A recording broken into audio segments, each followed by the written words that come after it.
दोस्तों एक बार फिर से आप सभी का आपके अपने YouTube channel English with Dilip sir में स्वागत है। दोस्तों इस वीडियो में हम आपका जो बिहार स्टेट का 10 तारीख को एग्ज़ाम हुआ था फर्स्ट सिटिंग में इंग्लिश का, उसी के कुछ महत्वपूर्ण क्वेश्चंस को लेकर आया हूं और उस साथ साथ उसका आंसर है। दोस्तों इसका आंसर की जो 2-4 दिनों के कुछ ही पल के लिए व्हाट्सएप पे वायरल हुआ था, लेकिन फिर इसका जो लिंक था वो एरर बताने लगा और बोर्ड ने भी कोई खास प्रतिक्रिया नहीं दिया कि आंसर की कहाँ से आया है या कब तक आंसर की आएगा या रिजल्ट आएगा। तो बहुत ही निराशा की बात है, सरकार की ऐसी जो रवैया है जो छात्रों के भविष्य के लिए अच्छा नहीं है, उनके मानसिक उत्पीड़न किया जा रहा है सरकार के द्वारा। तो चलिए दोस्तों जो हम इसके क्वेश्चंस का आंसर की में है और जो बदलाव हुए हैं उन सब पे हम चर्चा करेंगे। पहला सवाल है आपका कि who is popularly known as the priest of nature. तो दोस्तों प्रीस्ट ऑफ नेचर प्रकृति का पुजारी। तो दोस्तों इसका आंसर होगा सी। दोस्तों बहुत से लोग आप लोगों में कमेंट कर रहे हैं कि हमें ऑप्शन याद नहीं है। तो दोस्तों अगर आपको जिस क्वेश्चन का ऑप्शन याद नहीं है कि मैंने क्या मारा है, तो ये समझिए कि आपको आंसर भी क्लियर नहीं है। जितना आपको ऑप्शन याद है ना, उसी पे ही आप मतलब दावा ठोक सकते हैं कि मेरा इतना आ रहा है, ठीक है। और वही आपके प्रोबेबल मार्क्स होंगे और बाई लॉक आपका जितना बढ़े और ज़्यादा चांसेस होता है नेगेटिव मार्किंग नहीं है तो नंबर बढ़ेगा, लेकिन आप उन्हीं नंबर को अभी काउंट कीजिए जो आपको ऑप्शन याद है। तो चलिए दोस्तों अगले क्वेश्चन को लेते हैं। अगला क्वेश्चन है कि the daffodils is the creation of. Daffodils किसकी रचना है? ऑप्शन है इसके लिए शेली, ब्राउनिंग, वर्ड्सवर्थ और शेक्सपियर। तो दोस्तों डैफोडिल्स के रचनाकार हैं आपको ये वर्ड्सवर्थ। अगला क्वेश्चन है कि the silver box is written by. Silver box किसके द्वारा लिखा गया है? दोस्तों इसके जो रचनाकार हैं जेसन ग्लेसवर्दी। तो करेक्ट आंसर हो जाएगा आपका सी। तो याद रखिएगा अभी तक इसका आंसर की नहीं आया है ऑफिशियल। एक आंसर जो वायरल हुआ है वो ऑथेंटिक नहीं है और परेशान नहीं होना है, आएगा आंसर की। और इस जो पेपर है इसका जो पेडागोजी पर्सन था उसका तो आंसर बिल्कुल ही गलत आया है बोर्ड मतलब उस आंसर की में। तो इसका आंसर की हम पहले अपलोड कर चुके हैं पेडागोजी पर्सन का। यदि आप चाहते हैं आंसर की तो आप देख सकते हैं प्लेलिस्ट में। तो चलिए अगला क्वेश्चन है कि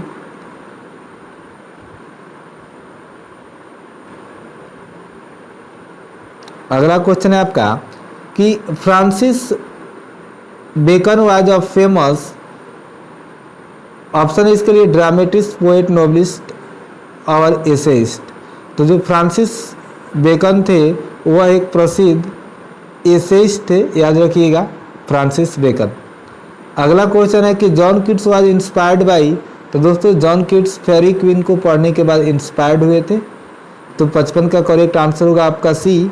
56 की बात करते हैं W.B. Yeats, William Butler Yeats. यह दोस्तों एक आपके आयरिश पोएट थे। तो करेक्ट आंसर हो जाएगा ए। दोस्तों बहुत से क्वेश्चन बुक से हैं 11 से और कुछ सवाल का स्टैंडर्ड ज़्यादा है। आपका अगला क्वेश्चन है कि Paradise Lost was written when Milton's eyesight was commence to trouble him, completely damage in one eye और completely damage both the eye. दोस्तों जितनी भी उनकी बड़ी कृतियां हैं ऐसा माना जाता है कि उनके अंधा होने के बाद ही लिखी गई थी। तो 57 का करेक्ट आंसर होगा आपका सी। तो चलिए दोस्तों आगे बढ़ते हैं। ये क्वेश्चन कुछ जो वर्क्स के अंदर से आए हैं दोस्तों, वो क्वेश्चन थोड़ा सा ज़्यादा टफ था, क्योंकि वैसे जो ग्रेजुएट लेवल पे एग्ज़ाम दे रहे हैं तो उनका तो हर चीज़ क्लियर नहीं है। अभी वो वर्क्स हिस्ट्री ऑफ इंग्लिश ही देख रहे थे तो इसमें परेशानी हुआ है। वैसे छात्र जो लोग 1-2 सालों से नेट का तैयारी कर रहे थे उनका अच्छा कंडीशन रहा है इस एग्ज़ाम में। तो चलिए दोस्तों जब क्वेश्चन टफ होता है तो सबके लिए टफ होता है। ज़रूरी है कि सरकार ईमानदारी से एक निहायत समय के अंदर इसकी बहाली कराए, क्योंकि सारे विद्यालय में शिक्षकों की कमी है और डिप्टेशन के सहायता से जो प्राइमरी स्कूल के जो अयोग्य शिक्षक हैं उनको हाई स्कूल में बुलाया गया है, क्योंकि जब वो पहले से ही क्राइटेरिया पूरा नहीं किए हैं, स्टेट नहीं, और फिर भी उनको बुलाया गया है तो सरकार है कुछ भी कर सकती है। 58 नंबर सवाल है कि all the worlds is stage occurs in Shakespeare's. तो जो all the worlds is a stage यहाँ पे होना चाहिए, वह किस रचना में आता है शेक्सपियर का? ऑप्शन है Twelfth Night, Merchant of Venice, As You Like It और हैमलेट। तो दोस्तों जो 58 नंबर का आपका करेक्ट आंसर होगा वो होगा As You Like It. Correct answer हो जाएगा आपका सी। 59 नंबर सवाल है कि which play of Shakespeare, Shakespeare का कौन सा नाटक opens with the line when shall we three meet again, कब हम तीनों एक साथ मिलेंगे, इन थंडर, लाइटनिंग और इन रैन। तो दोस्तों यह मैकबेथ का जो पहला एक्ट है वह शुरू होता है, तो 59 का हो जाएगा आपका बी। तो चलिए आगे के क्वेश्चन को लेते हैं, 60 नंबर को देखते हैं। 60 नंबर सवाल कहता है कि हु रोट द पोएम इंडोमियन, इंडोमियन की रचना किसने किया? तो जॉन कीट्स। तो दोस्तों फिर इसी से सवाल है, चलिए यहाँ पे नहीं दिया है, क्वेश्चन का नंबरिंग आगे पीछे है, जो हम लोग एग्जाम में दिए थे उससे बिल्कुल अलग है। Jane Austen's Pride and Prejudice is a, दोस्तों ये डोमेस्टिक नोवेल होगा। ऐसे यहाँ पे रोमांटिक नोवेल भी आपको गूगल पे मिलेगा, लेकिन डोमेस्टिक नोवेल भी आंसर, और आंसर की में भी यही है, तो यहाँ पे बी करेक्ट आंसर होगा। हु रोट बायोग्राफिया लिटरेरिया, दोस्तों इसको लिखा था एस.टी. कॉलरिज ने। अगला क्वेश्चन है कि चलिए देखते हैं,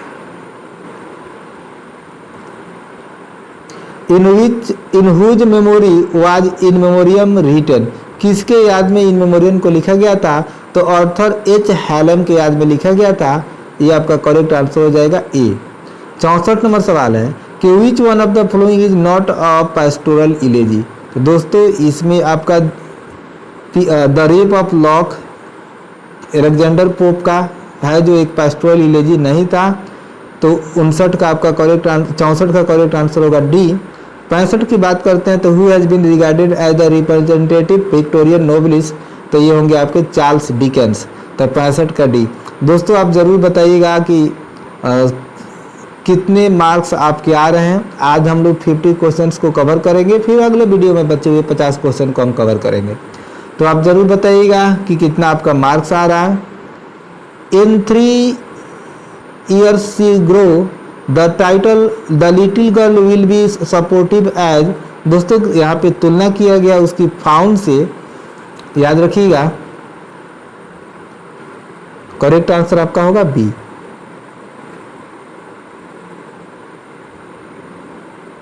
आगे के सवालों को लेते हैं। अगला सवाल है आपका कि choose the correct figure of speech in which sentence in the flowing sentence. तो नीचे दिए गए वाक्य में कौन सा फिगर पे स्पीच का प्रयोग किया गया है? तो camel is the sheep of dessert. तो दोस्तों ये है आपका मेटाफर।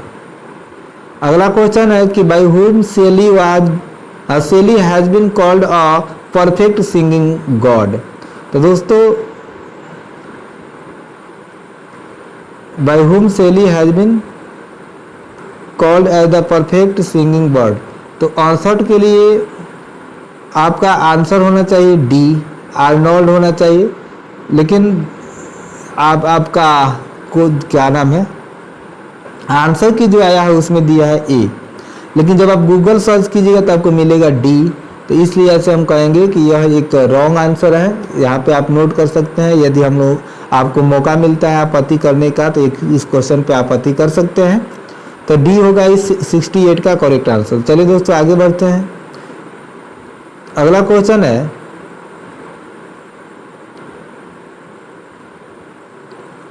हु रोट सोहराब और रुस्तम। तो सोहराब और रुस्तम के रचनाकार है Matthew Arnold, sir Matthew Arnold. अगला क्वेश्चन है कि the figure of speech used in the flowing sentence is all the perfumes of Arabia will not sweet this. तो दोस्तों ये आपका हाइपरबोल है, 70 का हो जाएगा आपका डी।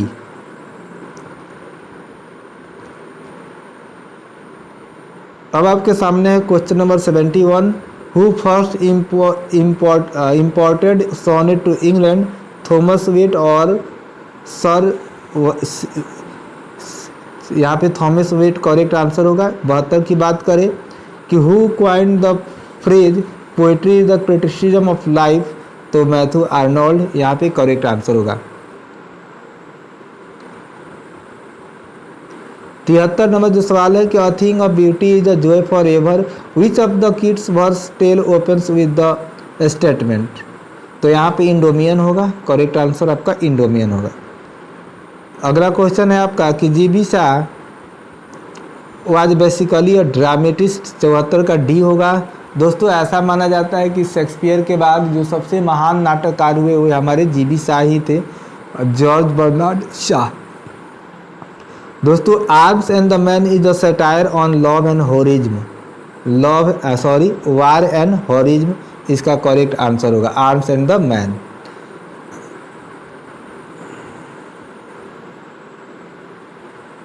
अगला क्वेश्चन है आपका कि the famous poem the woods are lovely dark and deep but I have promised to keep and miles to go before I sleep is written bye.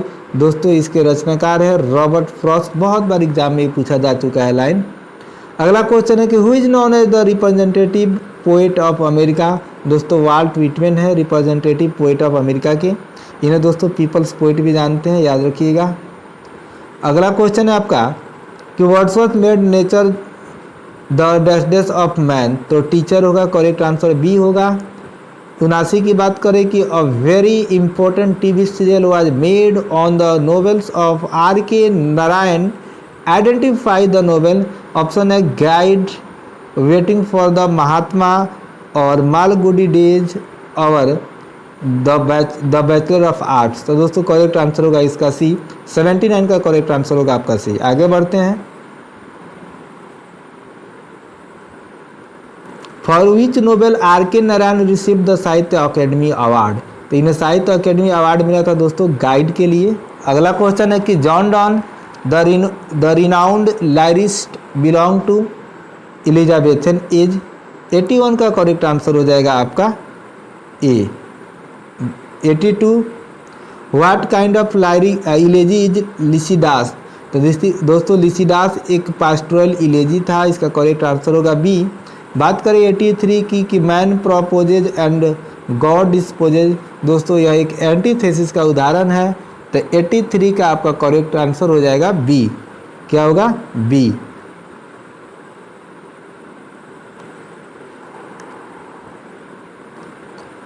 Frailty thy name is woman in which play of Shakespeare does this above line occur, तो दोस्तों 84 का जो आपका correct answer होगा वो होगा आपका हेमलेट।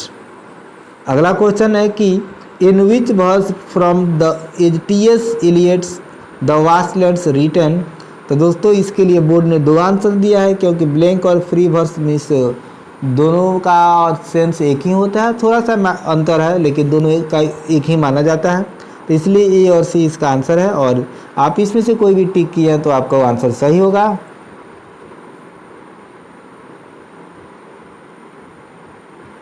अगला क्वेश्चन है कि Dryden's majority of works are seen in heroic couplet,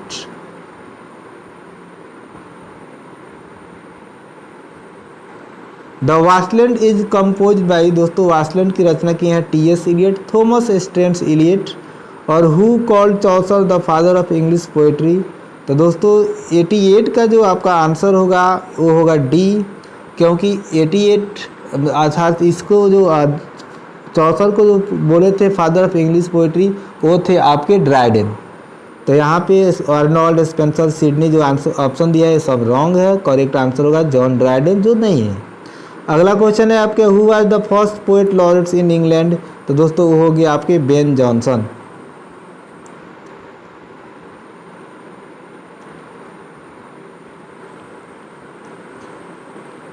quartz die many time before their death, the valiant never taste of death but once, this lines have been taken from, तो दोस्तों 90 का मतलब जो answer होगा इस line को लिया गया है आपका जूलियस सीजर से।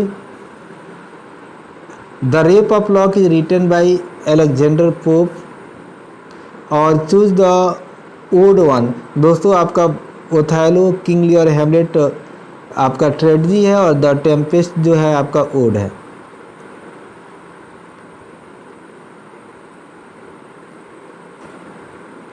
दोस्तों ईफ के रचनाकार हैं आपके किपलिंग, रुडियार्ड किपलिंग, और सोनेट जो होता है दोस्तों वो होता है आपका 14 लाइन का, इसका जो करेक्ट आंसर होगा वो होगा आपका डी। देखिए दोस्तों यहाँ पे ऑप्शन है, आपका करेक्ट आंसर होगा डी। आगे के क्वेश्चंस को लेते हैं। The Canterbury Tales has 29 pilgrims, तो 29 का करेक्ट आंसर 95 का करेक्ट आंसर हो जाएगा C. Which of the following is known as the greatest period of drama, तो ड्रामा का जो सबसे ग्रेटेस्ट पीरियड था दोस्तों वो था आपका एलिजाबेथन एज। यहाँ पे 96 का करेक्ट आंसर होगा D. 97 William Shakespeare was born in the year of 1564, 97 का करेक्ट आंसर हुआ ए। 98 who is the writer of God made the country and man made the town, William Cowper इसका दोस्तों correct answer होगा। 98 की बात करें तो करेक्ट आंसर होगा आपका D. 99 who is term as the harbinger of nature, harbinger of nature प्रकृति का पुजारी आपके वर्ड्सवर्थ थे, डी करेक्ट आंसर होगा। आखिरी क्वेश्चन आज के वीडियो का यहाँ पे 100 नंबर क्वेश्चन है कि who died of tuberculosis, tuberculosis से किन की मृत्यु हुई थी, तो जॉन